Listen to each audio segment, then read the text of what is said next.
What's up, everyone? And this is Next Level Thinking.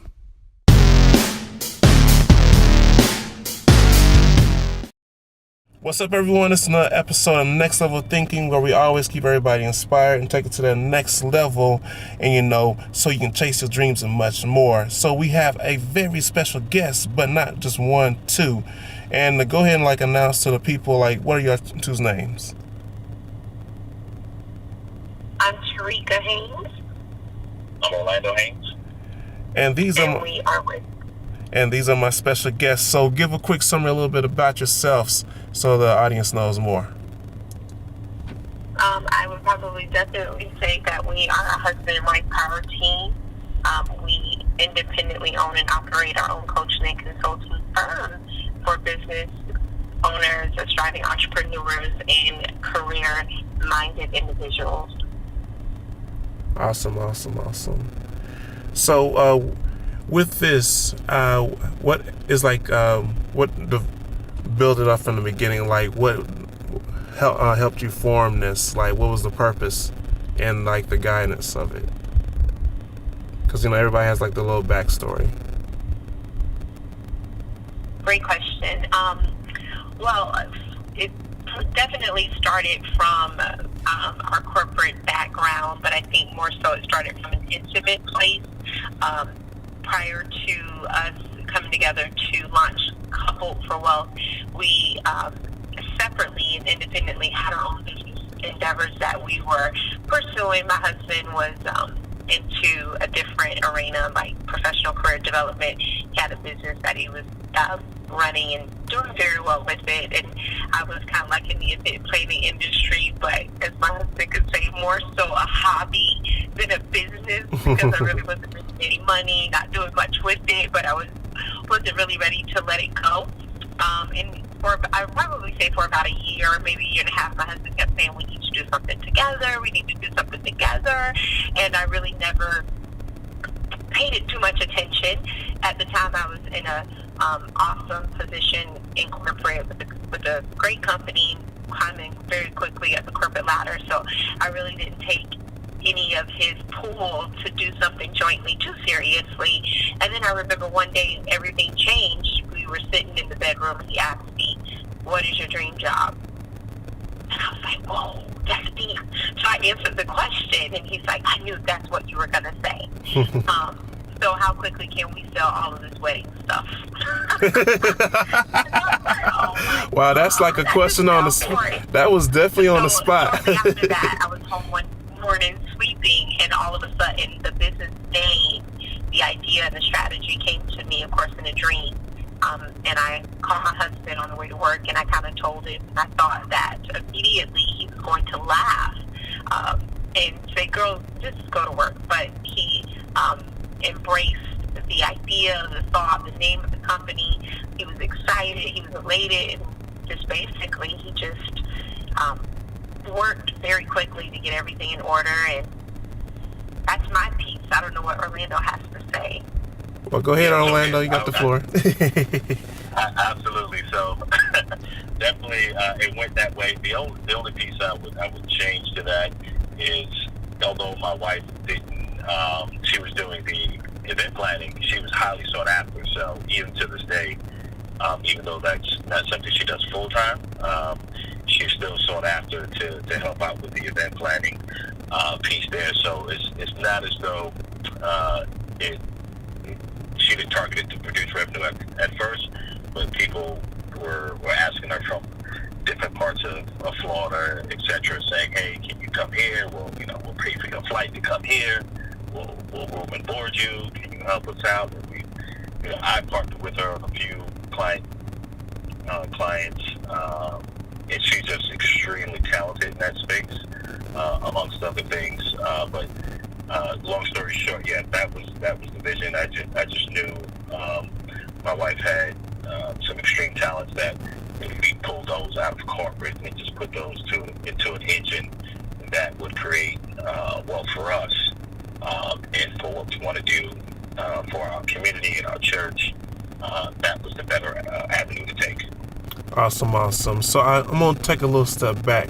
So, what skill sets do you feel like that, or experiences you feel like you gain from doing the corporate thing and going to your own, you know, and their ventures with the business and much more? Because I feel like a lot of times when you do the 9 to 5 or corporate, you gain experiences that actually help you launch forward in the direction you want to get to. So, give the audience and me, of course, as well, like, what have you learned through this journey? I would probably say for me, I learned a priceless amount of information. First and foremost, the company that I spent over 7 years with, that I just recently took that leap of faith and resigned for, to go full-time for this entrepreneur thing that my husband and I are doing. I started with the company as a temporary employee with a staffing company, and when I left, I was already on director's level. So I climbed the corporate ladder with that company fairly quickly, and what I learned from that company is what got me to the top of my game with that company. But I learned the value of work ethic and discipline, and I learned how to perform exceedingly abundantly above general expectations. One thing that I learned right away is that I never wanted to give my company and my bosses what they were wanting. I always wanted to give them more than what they were expecting. And then the most important thing is, throughout my climbing the corporate ladder, one of the positions that I got to spend the most amount of time in was a training position, and it was an opportunity where I got to truly tap into my God-given talents, which was training and mentoring and coaching and developing. And I learned very quickly after I was promoted from that position that that was truly my first love, and that I love training, and I love mentoring, and I love coaching, and I love developing, and I loved getting in the trenches and working side by side to kind of make things happen. So I think that's what I took away from my corporate experience. That would definitely have to be my answer. Awesome. Now, I got a key on this. Now, you talked on, of course, teaching, which is great. We got to keep the information going and much more. But do you feel like sometimes people put their expectations of themselves or what they can achieve too low? And when they meet that goal, it's like, okay, I can just relax. Do you feel like more people need to put their expectations very high so they can shoot and aim high and have a better chance of landing where they want to be at, like, in life? Right. I think we've all heard it before. Like, if you aim for the moon and you miss it, you'll still be amongst the stars. Also, recently, my husband and I went to a leadership summit, and there was a powerful speaker there. One of the things that he was saying is, you've got to have 3 goals. You've got to have one that you know that you can beat, and that's the one that's just your ego booster. You got to have the next level goal where you're just kind of like, this one's going to take some work, and then you got to have that goal where it's going to take an act of God and all of His angels to make that happen. And I do think that so many of us miss our potential because we are afraid of setting those unrealistic goals. And I think Will Smith said it best: set unrealistic goals. Like, even as a corporate trainer and mentor and coaching developer, I was never really into status quo. Like, tell me what you cannot do, because a good coach knows your comfort zone, and a great coach knows that amazing things happen outside of that comfort zone. So I think it's just setting those unrealistic goals. And a perfect example, the other day we were grocery shopping, and my husband said to me, he was listening to a podcast, and he said, what's the revenue goal? And what's a comfortable revenue goal? And he'll correct me if I'm wrong, but I think I said something like $1 billion, some number that was in the billions. And he was like, well, girl, we need to get out of here. We need to be working. We don't need to be in the grocery store. I was like, we got to eat. He was like, no, we can't eat with goals like that. But I definitely would have to say that so many times people set goals that they think that they can reach, instead of setting unrealistic goals and then finding the resources that they need to get them to where they want to be. So that's my piece. Awesome answer, because I feel like and pretty much piggybacking off what you said earlier, it's like when you set these unrealistic goals, it's almost like a reality check. It's like and previously the person, I had this goal, and they meet it, and then they put this goal that's way, way, way up there, and they're like, oh man, I really need to change things up or step it up, because if I even want to have a shot at obtaining this, there's got to be some changes. Now, with that said, I want to get your opinion on all this, Orlando. Yeah, so I would definitely say the goals need to be kind of stratospheric in types of reach. But two people I heard speak, it was one, Denzel, anyone can look it up. He said you got to have, daily goals, weekly goals, monthly goals. So, but the big vision should never change. It's just now you have to reverse engineer it and break it down day by day. Because Les Brown, love Les Brown. People know he's world known. He said it's not that we reach too high in this, it's that we aim too low and hit. So when we aim too low, we're hitting those goals, but those goals can be like, oh, I just ran a mile today. And like, hey, I did it, which is nothing wrong with that. But if your goal is to run a marathon and you feel as though the main achievement was just a mile, okay, what's next? You always got to continue to ask yourself, what's next? So if my wife is right, she said $1 million, and I was just like, well, we don't need to be eating or spending time walking in the supermarket. We need to be, back in the house grinding. So it's still having those goals that scare you. A lot of people, you'll hear a lot of top millionaires and speakers tell you that if the goal doesn't scare you, it's not a big enough goal. Now, with that said, I gotta hit on this. I feel like what separates like the icons and the greatest that have made the great achievements in this world today are those that have attacked fear head on. Unlike the majority, like when they face this, obstacle or fear, they're like, slowing down. I don't know if I'm able to do it. Maybe I don't have the resources. Maybe it's too much for me. But you have those icons that look this fear straight in the face and be like, you know what? You may be way up there, but I'm about to tackle this thing head on, and I'm going to figure out how to overcome it. And I have stories like this all across history where these big challenges have came across and everybody thought it was impossible, it can't be done, and then they just overcome it, and now they're like a legend that's going to be known throughout history. So what's your feel on that? So I would first tell you that, God didn't give us a spirit of fear. So it's definitely one thing to have fear, it's another thing to accept the fear. Nice. Most people understand the acronym of, false evidence appearing real, and that could be a paralyzing thing. But that's the challenge in itself, right? So if you have that fear, that's really accomplishment and drive for most people. If you have that initiative and that fortitude to press through, that's where it gets difficult. Those are the moments where you learn the most about yourself in that valley of fear, because you push through it. And you come to find out that it's not that hard, right? 20% of fear, we fear certain things 100%, but 80% of the stuff we don't never happens, and the other 20%, it's not that bad. So fear is going to come. It's an innate feeling that comes in all humans, no matter what, because it pushes you out your comfort zone. But you have to face it. It's a part of life. There's certain things in life you just got to accept and just push forward. So, but I think that's the exciting part, because once you break through, you add another level, whether it be financially or just from a personal development, professional development, relationship-wise. You just broke it through one barrier that you thought you couldn't do. You just got to know, I can do it. I trust in God. I trust He says, I'm more than a conqueror, and I'm going to push through it. You just get up and do it. Awesome. Let's get the wife's opinion on this. We got to, because I'm pretty sure you had some thoughts that you want to express on this. So go ahead. You have the mic. Definitely what my husband said about God didn't give us a spirit of fear. I see fear as a green light.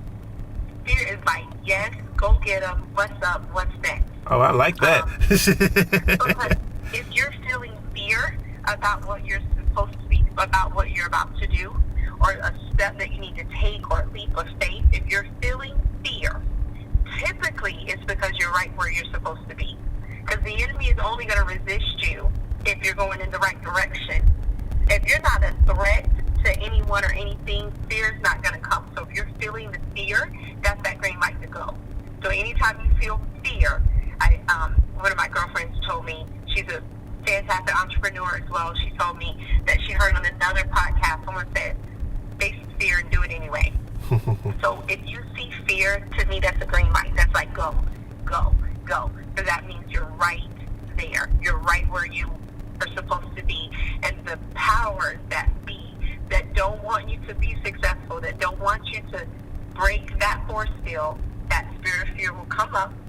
You gotta sign that thing, put a bow on it, send it back, as Bishop can say, I don't want your fear, and do it anyway. So if I can encourage the listeners, anytime you're feeling fear, use that energy as a green light to go for it, to absolutely go for it. Fear is designed to stop you, and don't allow it. So that is probably what I would say about fear. Just use it as a green light. That means you're headed in the right direction.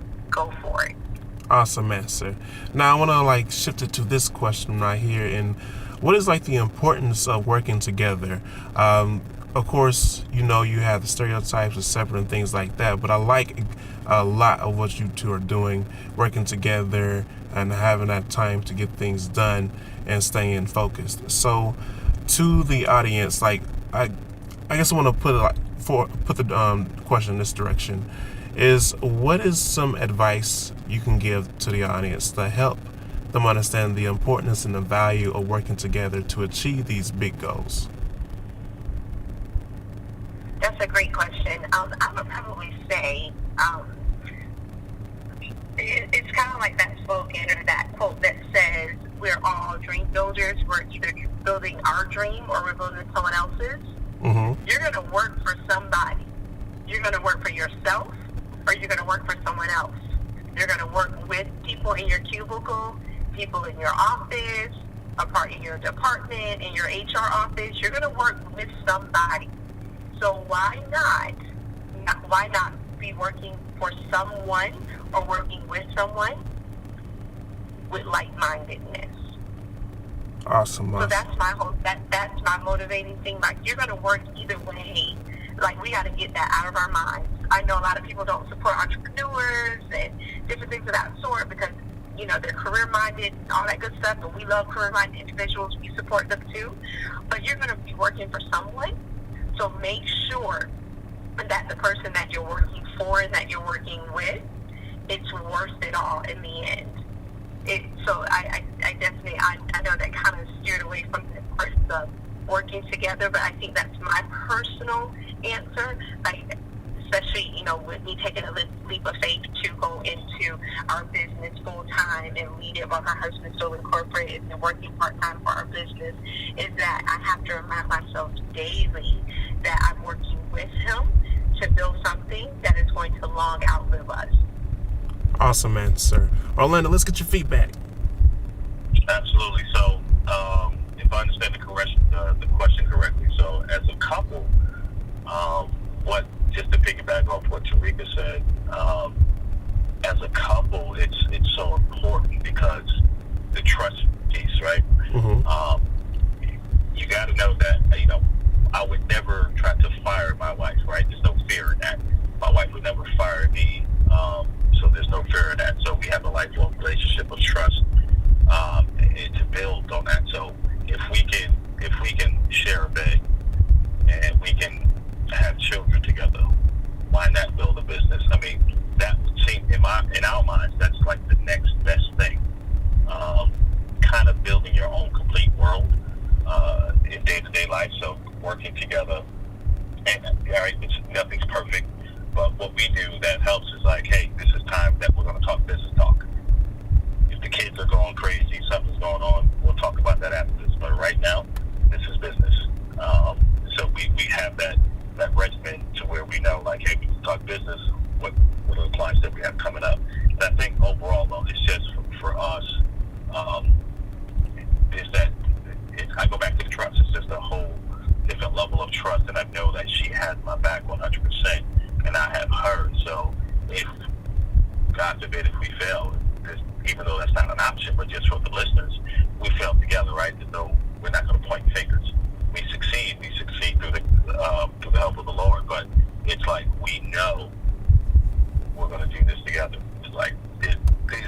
the thing. There's nothing else.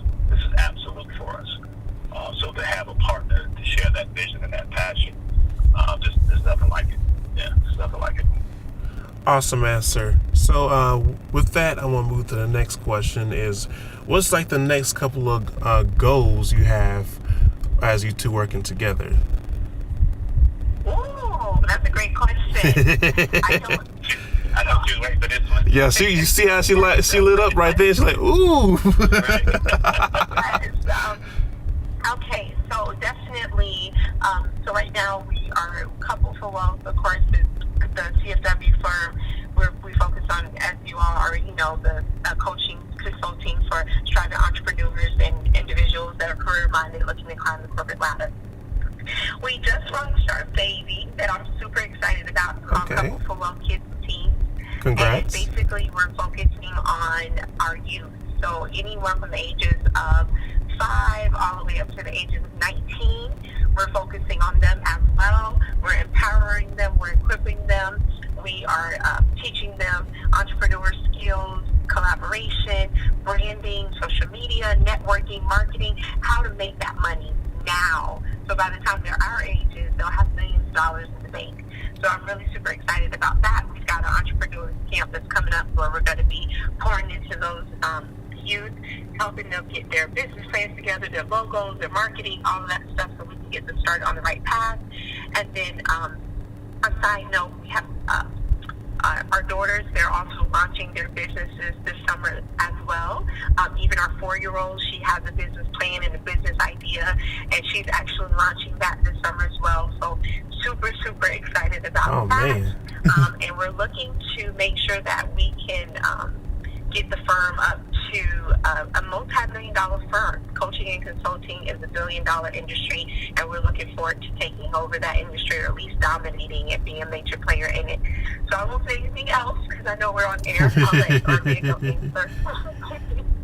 I don't think there's anything else. Yeah, she pretty much grabbed the mic on that. So.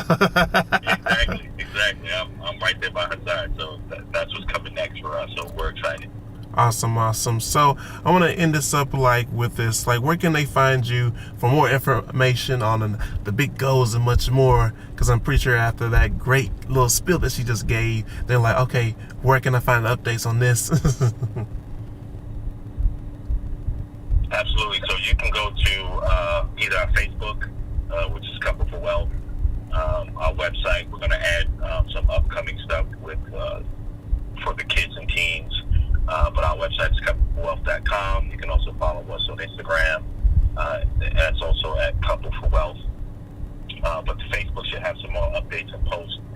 You'll start to see also the dates and times. It'll be local for the kids events.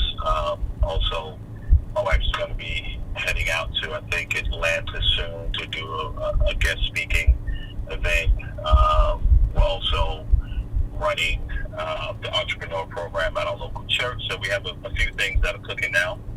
We're spread pretty thin, but that's the life of an entrepreneur and starting up and growing your own empire. So we're pretty excited. Anything else? No, that's basically it. Just coupleforwealth.com is the website. Info at coupleforwealth.com is the email address. Instagram has a ton of information, and that's just Couple for Wealth. And then, of course, the Facebook page, which is Couple for Wealth, and that's it. Awesome. All right, greatly appreciate you being a guest on the show. Tons of information, especially when it comes to working together. And I love the whole term Couples for Wealth. We need to make that more often. We need more love and just bond together so we can help encourage people to overcome their fears, because just like you said earlier, we were not given the spirit of fear. So let's get outside our comfort zone, take it to the next level, and keep going, because we all have a dream that we need to obtain that is rightfully ours. So with that, we'll end it up here. Make sure you share, subscribe, keep the positive messages going, leave your comments and all the other platforms I'm giving. Again, this is your host, Chris Home, bring you great guests, and I have my special guests by the names of Terika and Orlando, and we are so humble and excited for you to have us. So you're doing the great work. Keep up the good job. Greatly appreciated. And we're out. Much love and peace.